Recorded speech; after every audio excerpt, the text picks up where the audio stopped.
Oi, tudo bem com você? Meu nome é Roberto, sou professor de Geografia e hoje nós vamos falar um pouquinho sobre o Kurdistão e os curdos. Vamos lá? Vamos lá então. Bom, na aula de hoje nós vamos falar sobre o Kurdistão, sobre os curdos, né? Mas antes de mais nada eu peço a você que você já deixe seu like, você se inscreva no canal caso você goste desse vídeo e compartilhe com outras pessoas para me ajudar bastante aí a crescer esse canal e a fazer mais aulas, tá certo? Obrigado já. Bom, os curdos, eles têm sido notados ultimamente, principalmente por este motivo que você vê na foto. As mulheres, né? Os curdos, eles são um grupo étnico que está ali no Oriente Médio, né, no chamado Oriente Médio, ou Ásia Ocidental, que é o nome mais correto. E os curdos, eles são muçulmanos. Porém, as mulheres têm um papel central dentro dos curdos, dentro dessa etnia. Inclusive dentro da guerra. Elas são notadamente, né, guerreiras dentro das batalhas que eles fizeram ultimamente, né? Por exemplo, os curdos batalharam bastante contra o Estado Islâmico ultimamente, né? Enfim. E as mulheres ganharam destaque nisso aí. Então, os curdos têm esse sentido, né, de acabar com o patriarcado. É uma das bandeiras ali de um dos principais líderes do Kurdistão. Então, os curdos, eles têm esse detalhe interessante, né? Essa revolução que tem a mulher como protagonista. Então, vamos lá. O Kurdistão, né? Os curdos, onde eles estão? Né? Eles estão num território chamado Kurdistão, que seria o país que seria deles. Só que o Kurdistão, como você pode ver na imagem, ele está espalhado em vários países, olha só. Azerbaijão, Armênia, Turquia, Síria, Iraque, Irã. Então, eles estão espalhados em vários países, sendo que Turquia e Iraque são os principais países onde eles estão localizados, né? Onde tem a maioria dos curdos.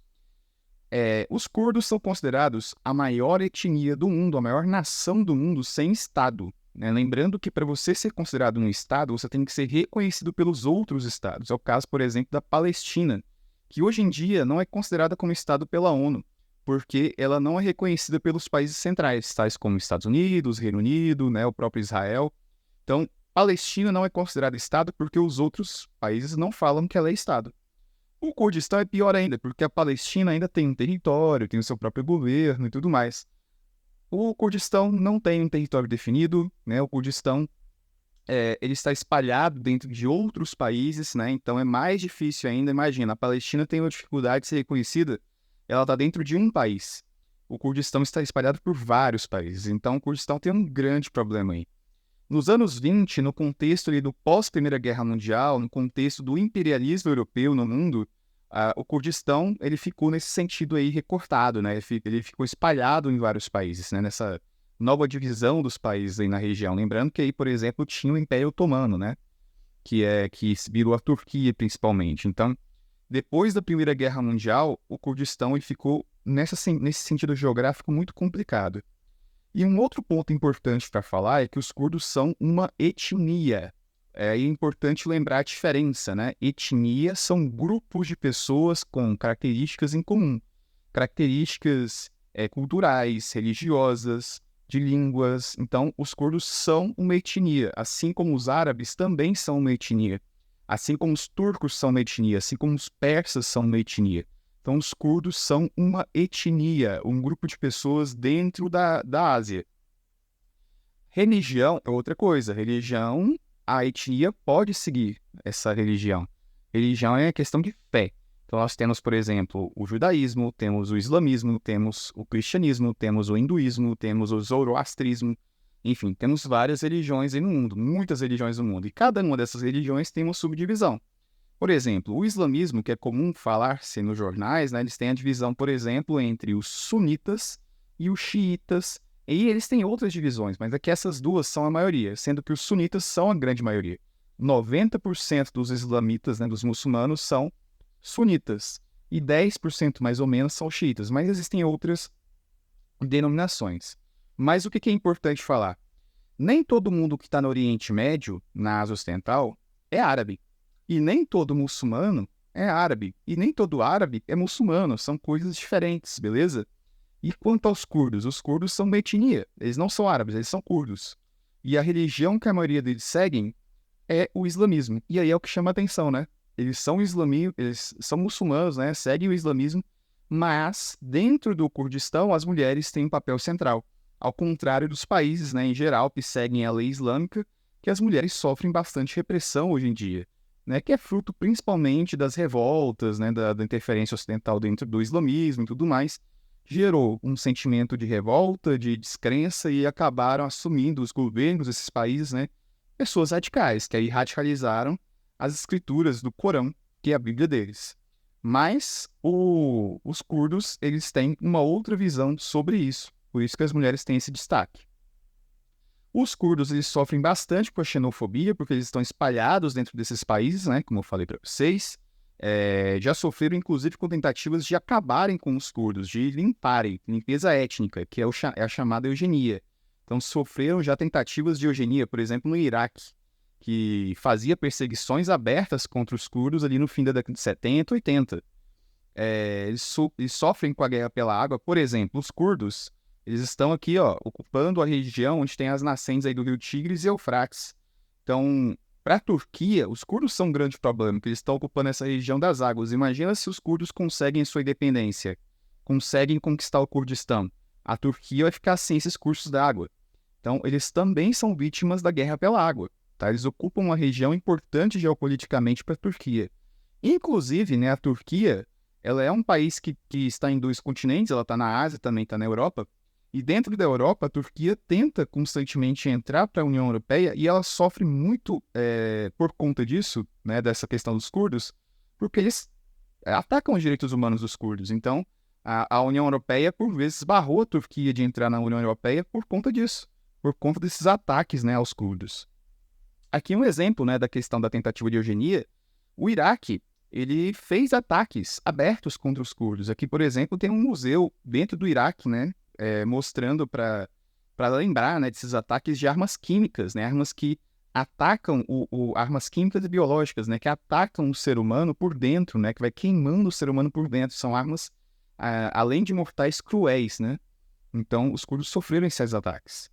Olha só, ONU acusa a Turquia de graves violações de direitos humanos na região curda. Isso aí de 2015, 2016. Então, ó, como eles sofrem questão de xenofobia, de ataques. Em 2017, né, olha que questão interessante, né, o governo Donald Trump forneceu armas e dinheiro para os combatentes curdos, contra o Estado Islâmico dentro da Síria. Então, olha só, em 2017, os americanos forneceram armas para os curdos e dinheiro. Os americanos fizeram isso muito ao longo da história. É só a gente lembrar que, por exemplo, quem criou a Al-Qaeda, o Talibã, foram os americanos, porque eles criaram esse grupo de mercenários ali no fim da década de 70, 80, para expulsarem os soviéticos do Afeganistão. E aí, a partir desse momento que eles treinaram, deram armas, esse grupo, né, conseguiu tirar os soviéticos de lá. Porém, o que aconteceu? Esse grupo se radicalizou e aí virou um inimigo americano, até ter os ataques do 11 de setembro. Então, os americanos têm esse histórico, sim, de armar, né, a populações, milícias. E eles fizeram isso com os curdos e eles tiveram sucesso, tá? Depois de um tempo, olha só. Forças curdo-árabes anunciam a queda do último bastião do ISIS na Síria. Ou seja, eles conseguiram destruir bases do ISIS, né, do Estado Islâmico. Conseguiram tirar cidades do Estado Islâmico dentro da Síria. Eles tiveram sucesso. E dentro desses combatentes, né, se destacaram as mulheres, né? Ó, em meio aos ataques da Turquia, né, e nesse sentido, né, destacaram as mulheres. Vamos falar um pouquinho sobre a política dos curdos, tá? Depois eu volto a falar sobre isso. No fim da década de 70 surgiu esse partido aí, ó, PKK, que é o Partido dos Trabalhadores do Kurdistão. Ele buscava a autodeterminação dos curdos, né, e havia mulheres desde o início lá do surgimento desse partido político. Em 2003 surge esse outro partido, né, o Partido da União Democrática. E ambos esses partidos são partidos políticos. Por Estados Unidos, Turquia e Iraque, eles são considerados grupos terroristas. Qual que é a proximidade dos Estados Unidos com a Turquia? Toda. Por exemplo, a Turquia é um país da OTAN. Então faz parte desse bloco político-militar americano. Por isso que os americanos sempre defendem os interesses da Turquia. Em 2011 surge essa milícia. Então era um partido político e dentro dele, né, dentro do Partido da União Democrática, surge essa milícia Unidades da Proteção Popular. E dentro dessa milícia, 2 anos depois que eles viram uma adesão muito grande de mulheres, eles fazem uma unidade dentro delas só para mulheres. Então, é um grupo paramilitar formado só por mulheres e tem mais de 20 mil integrantes. Então, aí estão elas. Como eu disse, elas ganharam protagonismo principalmente nessa guerra contra o Estado Islâmico. E aí elas ganharam esse destaque, né? Tem várias fotos aí, se vocês procurarem, das mulheres curdas.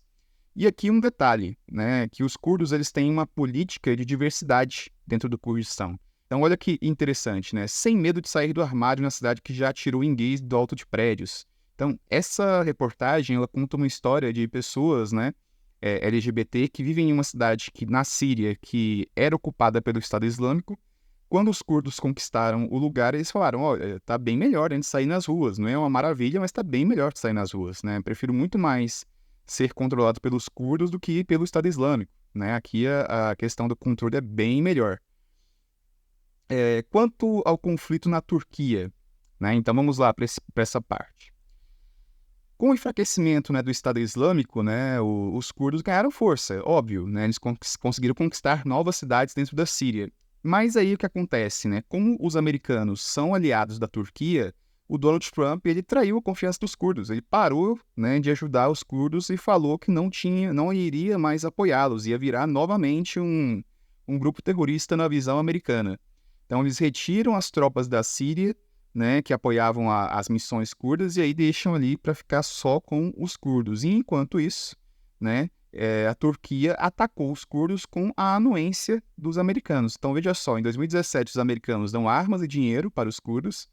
E aí, quando eles conseguem, né, o objetivo, conseguem tirar o Estado Islâmico dali da Síria, praticamente acabaram com as bases físicas do Estado Islâmico, os americanos, além de retirar o apoio militar, eles ainda autorizam ataques turcos aos curdos. Então, a política, né, geopolítica e americana, mais uma vez.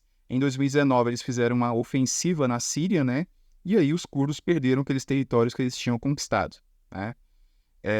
Quanto às mulheres curdas, aqui eu coloquei um contexto histórico de Rojava, que é ali no norte da Síria, olha só, que era onde, né, os curdos tinham essa base política mais forte. Então, Rojava. Em 2011 aconteceu a Primavera Árabe, que povos dos países ali do Oriente Médio, do norte da África, eles se revoltaram com as ditaduras militares que vinham desde os tempos de Guerra Fria, e começaram a lutar para tirar os ditadores. A Síria, por exemplo, se envolveu numa guerra civil. E ali os curdos passaram a ocupar, né, Rojava, criaram uma cidade ali que virou um território autônomo deles.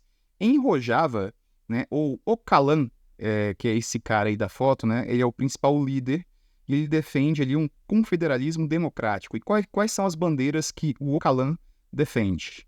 Ele defende o feminismo, então as mulheres na liderança, né, o multiculturalismo, o ecologismo, democracia, entre outros aspectos. Então, realmente uma revolução de um jeito de viver dentro do Kurdistão. Um pouco mais voltando aí no contexto histórico, né, em 90, as mulheres elas assumiram um protagonismo maior ali entre os curdos, né. Esse cara, né, o Öcalan, ele fala o seguinte, ó, nada no Oriente Médio é tão horripilante quanto o status social da mulher. O projeto de libertação das mulheres vai muito além da igualdade entre os sexos. Por outro lado, ele descreve a essência da democracia em geral dos direitos humanos e da harmonia na natureza, ou seja, ele defende a liberdade das mulheres.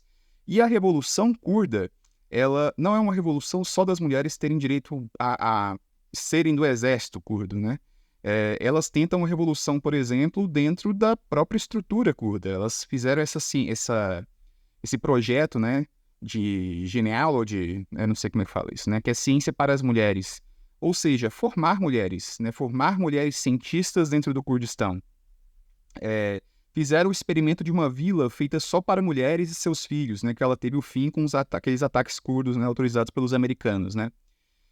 E desde esse ataque, né, turco aos curdos, tem milhões e milhões de refugiados espalhados por aí dos curdos. Ou seja, resumindo, né, os curdos são a maior etnia do mundo, sem território, sem país, sem reconhecimento. Sofrem bastante com xenofobia dentro do mundo. Já sofreram ataques até mesmo para serem extintos, né, eugenia, como por exemplo os ataques iraquianos. Eles foram importantes armas, né, contra o Estado Islâmico recentemente, né, com as mulheres no topo, as mulheres sendo um dos principais destaques. Mas, devido às políticas externas americanas, eles sofreram contra-ataques e hoje estão mais enfraquecidos. Porém, não significa que os curdos desistiram. Se vocês procurarem notícias e tudo mais, vocês vão ver vários vídeos aí falando sobre essa revolução curda que eles continuam tentando conquistar o Kurdistão. Então, pode ser que a gente faça mais vídeos aí sobre os curdos, né, nos próximos dias, aí, próximos meses e tudo mais. Dito isso, agradeço pela sua companhia. Peço para você se inscrever no canal. Se você gostou do vídeo, que você curta e compartilhe o canal, né? Outra coisa, tem o canal da Caroline Sardak, ela fez um vídeo muito bom sobre a revolução das mulheres dentro dos curdos. Então, recomendo que você vá lá assistir, tá? Então, dito isso, obrigado pela companhia